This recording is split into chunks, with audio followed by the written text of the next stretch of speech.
My name is John Wardle, partner of Wardle. I'm presenting to you the Burnt Earth Beach House, a family home at Anglesea.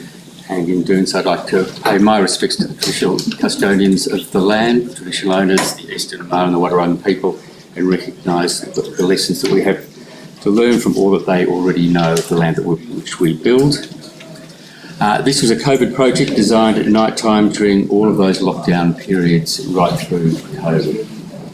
It is a house constructed on land that we'd owned for many years. It was a previous house that had half burnt down in Ash Wednesday and the remainder really was ready to blow down in whatever next storm.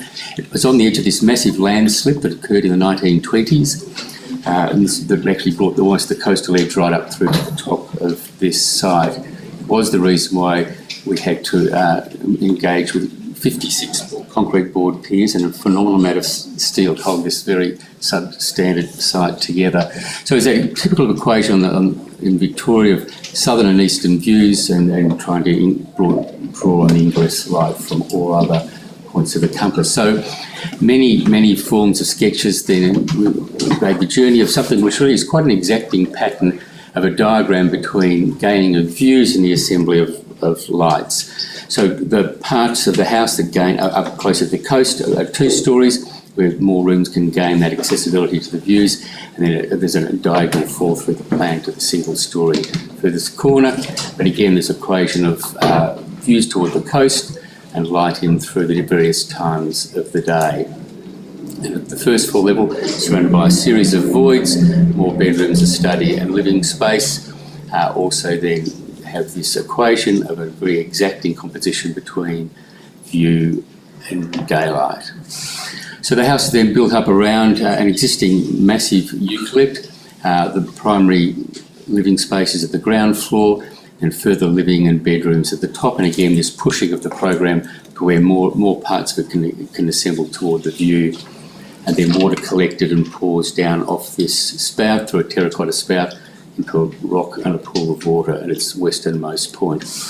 The assembly of both the idea of the program is to create a cliff edge, and this also then was a big part of the tonality and the textural character of the materials chosen.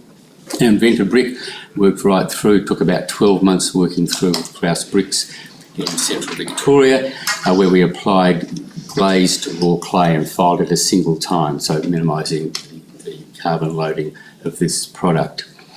And that gave us the appearance of this textured brick that they recorded with visions of both sea and landscape. But to take you inside, the other part of the association with Cotto Manetti, the oldest terracotta maker in Florence, and a long-term relationship again with our practice.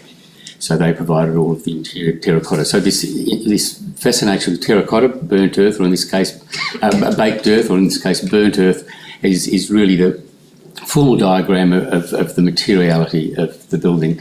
Centrally located is the kitchen. It sits in the centre of the plan and truly is in with this cruciform composition, the heart of the house, figuratively and actually.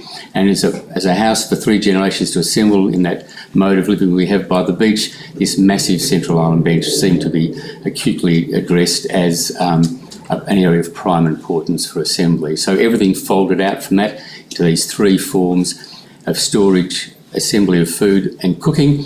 And this is the point that gathers the whole plan together. The primary means of egress to the outside is actually through these large doors off the kitchen. So on one side, a living space, you'll notice the void. At the edge of that was to draw sunlight deep into the plan, low altitude north sun deep into the plan for winter light. And at the same time, the orientation back toward those ocean views.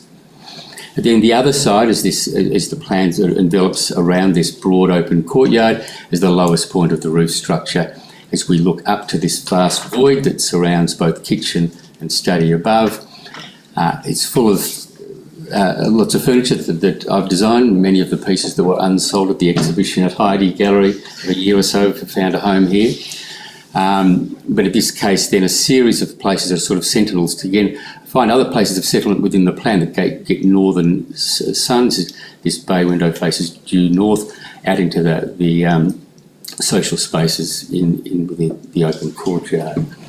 So the whole house is really a ventilation system of drawing air in and then out through these massive ventilation monitors at the top of the house. So the form of it is all to do with flushing a phenomenal amount of air up through these open void systems and expelling it out at the highest point of the house. So the surrounding armature to the study that sits over those three boxes that form the kitchen is a stainless steel containery system, but with hand-knotted webbing made in Vietnam. It then assembles all of those ingredients that one would have in a study, of those things that are actually set away from the distractions in view and further social activities. It's a very solitary place, but right in the heart of the plan. Also, at the top floor is a principal bedroom and a further living room that looks out toward the ocean at this level. You notice the surrounding brick wall is constant right through all of the major spaces. This surrounding edge condition of the wall, both a darker tonality inside, which represents that base of the cliff, and then that more textural composition on the outside is a constant all the way through. So back down to the idea that the heart of the house is this central kitchen aspect. You'll see it opens up into some discrete view corridors on all sides and opens out toward the vast open courtyard. The living spaces themselves then conduct themselves around the span of light from northeast to west that affects all times of the day through that central courtyard. You'll notice here the use of terracotta. This is all so the inside face of the outer walls is all Krauss from Stahl. The floor, joinery, and many of the internal walls, particularly right through the bathrooms, are all Manetti from Florence. So it opens up, and so those internal spaces really find their way through to the central heart of the house, the kitchen, before entering through these massive doors. These great big shutters open up once and then open again to still draw light right into the heart of this otherwise very deep plan, and then suggest the association with these very social spaces that sit either side of the large eucalypt that the house has been designed around. So I know we're on the interiors jury, but this is sort of an extension of the interior to the large outdoor place. Just before COVID, I visited Can Lee's, Utsen's remarkable house in Mallorca, and saw those incredible outdoor furniture assemblies of his, where he used just the rudimentary bathroom tiles available in Mallorca. So I sent back to another ceramicist our glazed Manetti floor tiles, and we re-glazed them as an ode to Utsen, probably a more abstract sense, and the glaze is deeply applied to the outer layer and seems to dissipate through to just a very fine series of glazed elements as the table finds its way toward the centre of the plan. So the house is strictly environmental in its composition. It's completely electric. Has heat exchange systems, hydronic heating panels. It's double insulated. There's a 100mm central zone and a second layer of insulation before the internal brick was applied. Timber is only used in its solid form for the windows. The rest is either recycled or veneer. And so the beating heart of the house, as you'll see here, is this idea of this massive encapsulated, very dense wall system that opens up to moments of revealing the interior. Thank you.